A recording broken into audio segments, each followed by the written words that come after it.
Welcome student class fourth Hindi language का आपका turn है। बच्चों आज आप लोग का हिंदी लैंग्वेज का टर्न है और मैं आपको हिंदी लैंग्वेज में चैप्टर 8 का पार्ट 3 एक्सप्लेन करूँगी। पेज नंबर आपका है 35। पेज नंबर 35 चैप्टर 8 और एक्सप्लेनेशन पार्ट 3। मैंने आपको लास्ट वीडियो में बता दिया था विशेषण। विशेषण क्या है?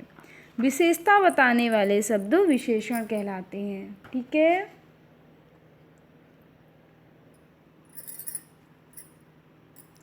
विशेषता बताने वाले शब्द विशेषण कहलाते हैं और इन विशेषण शब्दों को भी हम डिवाइड करते हैं। विशेषण शब्दों को जब डिवाइड किया गया तो इनको डिवाइड किया गया 4 भागों में। ठीक है, 4 भागों में डिवाइड किया गया। कौन कौन से? गुणवाचक विशेषण, परिमाणवाचक और संख्यावाचक, सर्वनामिक विशेषण। तो गुणवाचक विशेषण होते हैं जिसमें गुण, दोष, कलर, रंग और दशा, आकार, अवस्था, ये सब आ जाता है गुणवाचक में। इसके बाद में आता है परिमाणवाचक। तो परिमाणवाचक में आता है नाप और तौल, किलो। ठीक है, किलो आ जाता, कितने किलो कितने लीटर, ये परिमाणवाचक में आ गया। नेक्स्ट होता है संख्यावाचक। तो संख्यावाचक में संख्याएं आ गई। ठीक है, 10, 4, 6 वगैरह। सर्वनामिक विशेषण। सर्वनामिक विशेषण क्या होते हैं? सार्वनामिक किसी व्यक्ति, वस्तु, प्राणी के पहले आकर, सर्वनामिक उनके नाम की विशेषता बताते हैं। ठीक है, किसी वस्तु, प्राणी के पहले आकर उसकी विशेषता को बताते हैं तो वो सर्वनामिक विशेषण कहलाते हैं। तो आपको मैंने संख्यावाचक विशेषण भी एक्सप्लेन कर दिया और परिमाणवाचक भी विशेषण एक्सप्लेन कर दिया था और आपको गुणवाचक विशेषण भी एक्सप्लेन किया था। अब आपका आता है आज परिमाणवाचक विशेषण। परिमाणवाचक विशेषण में मैंने आपको बताया कि सर्व संज्ञा या सर्वनाम की मात्रा या परिमाण के बारे में बताने वाले विशेषण शब्दों को परिमाणवाचक विशेषण कहते हैं। अब उसके आगे देखिए, यहाँ 3 किलो और काफ़ी शब्द परिमाणवाचक हैं। कैसे? सोनाली 3 किलो चीनी लाई, तो 3 किलो किलो है और काफ़ी, अंतरा काफ़ी दूध लेती है। काफ़ी दूध मतलब ज़्यादा दूध। तो अंतरा जो है यहाँ पे दूध लेती है, वो भी कैसा? ज़्यादा। तो ज़्यादा और किलो ये दोनों क्या हुए? परिमाणवाचक विशेषण हुए। कुछ अन्य परिमाणवाचक विशेषण जैसे कम, थोड़ा,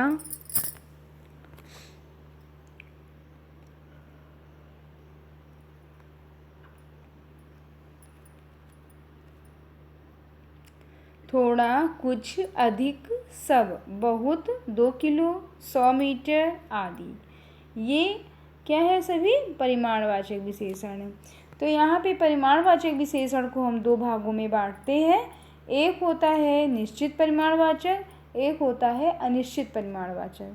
तो निश्चित परिमाणवाचक में आ जाएगा 3 मीटर कपड़ा, 4 लीटर दूध आदि, जो निश्चित मात्रा हो। ठीक है, कंफर्म हो, 5 लीटर है, 6 लीटर है। अनिश्चित वाचक परिमाण वो होते हैं जिनका कुछ निश्चित नहीं होता। कम वर्षा, अधिक भोजन, तो ये हो गए अनिश्चित परिमाण, क्योंकि वर्षा को हम तौल नहीं सकते, नाप नहीं सकते। ठीक है, और ये क्या है? कम वर्षा, अधिक भोजन। तो भोजन को भी, जो भोजन किसी व्यक्ति ने भोजन कर लिया है, खा लिया है कि आज मैंने अधिक खा लिया, तो उसको तौल नहीं सकते हैं। अधिक, ये मतलब क्या हो गया कि ये परिमाणवाचक विशेषण है, लेकिन ये अनिश्चित है। ठीक है। नेक्स्ट बच्चों आता है आपका सर्वनामिक विशेषण। तो सर्वनामिक विशेषण वो होते हैं जो सर्वनामिक विशेषण ऐसे विशेषण हैं किसी व्यक्ति, प्राणी और वस्तु के पहले आकर उसकी विशेषता को बताते हैं। संज्ञा या सर्वनाम से पहले आकर उनकी विशेषता बताने वाले शब्द सार्वनामिक विशेषण कहलाते हैं। यहाँ इस और यह शब्द सार्वनामिक विशेषण है। कुछ अन्य सार्वनामिक विशेषण वह, यह, वे, ये, कोई, ऐसा, ये सब क्या है? सर्वनामिक विशेषण है। निश्चय सर्वनामिक विशेषण, सर्वनाम और सर्वनामिक विशेषण में अंतर क्या है? निश्चय सर्वनाम और सर्वनामिक विशेषण में क्या अंतर है?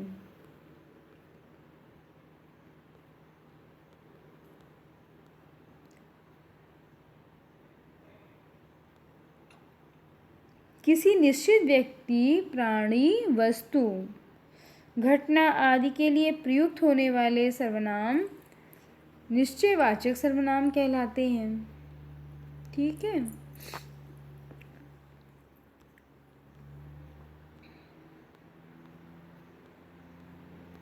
निश्चयवाचक सर्वनाम किसी निश्चित व्यक्ति, प्राणी, वस्तु, घटना आदि के लिए प्रयुक्त होने वाले सर्वनाम निश्चयवाचक सर्वनाम कहलाते हैं। यह फर्स्ट नंबर, वहाँ जो कार खड़ी है वो मेरी है, तो ये निश्चित हो गया, निश्चयवाचक सर्वनाम हो गया। इनसे मिलिए, ये मेरी बहन है। ठीक है, तो ये भी निश्चयवाचक विशेषण हो गया। नेक्स्ट आता है सार्वनामिक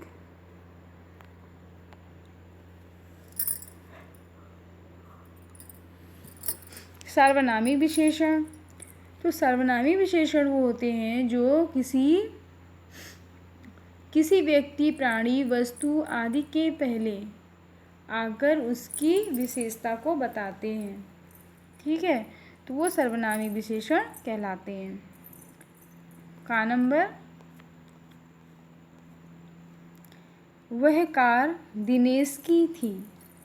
वह कार दिनेश की थी, इसमें कोई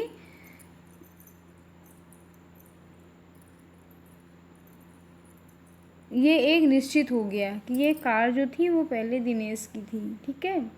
ये लड़की मेरी बहन है, तो ये क्या हो गया? सर्वनामिक विशेषण हो गया और निश्चित, ये निश्चितवाचक सर्वनामिक विशेषण हो गया। तो इसके सर्वनामिक विशेषण के 2 पार्ट हो जाते हैं, निश्चितवाचक सर्वनामिक विशेषण और अनिश्चयवाचक सर्वनामिक विशेषण। ओके बच्चों, जब आप चैप्टर को जो आपको पढ़ाया जाता है आप मन से इसको एक्सप्लेन करेंगे तो आपके ये पार्ट समझ में आ जाएगा। आप उसको ध्यान से पढ़िए मन लगाकर, तो आपकी समझ में आ जाएगा कि निश्चयवाचक सर्वनामिक विशेषण क्या है, अनिश्चयवाचक सर्वनामिक विशेषण क्या है। निश्चयवाचक सर्वनामिक विशेषण में किसी बात की, वस्तु, घटना की बिल्कुल कंप्लीटली पता चल जाता है तो वो सर्वनामिक विशेषण हो जाते हैं और निश्चयवाचक हो जाते हैं। और अनिश्चयवाचक सर्वनामिक विशेषण वो होते हैं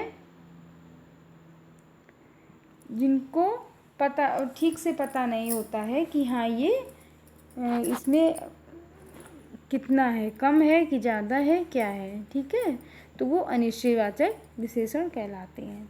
ठीक है बच्चों, आज चैप्टर को रीड करिए, इसका वीडियो बनाइए और वीडियो बना के मुझे सेंड करिए। कुछ मैं नॉर्मली क्वेश्चन डाल दूँगी, आप उनका आंसर दीजिए। ठीक है बच्चों, ओके। तो जब आप चैप्टर को पढ़ेंगे तभी आप उसका आंसर दे पाएंगे। ठीक है बच्चों, okay, bye bye, have a nice day.